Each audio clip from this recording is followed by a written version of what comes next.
अस्सी न 85 हमरा 90 चाही। 80 न 40 हमरा 90 चाही। ये टेंगरा के दीदी, ये टेंगरा के दीदी हमरा 90 चाही। ये टेंगरा के दीदी हमरा 90 चाही।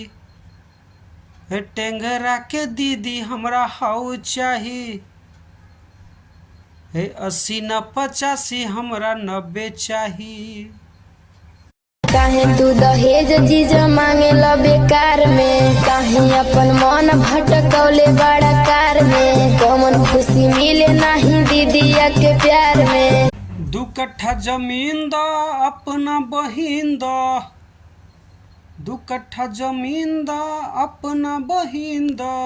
और मेरे तो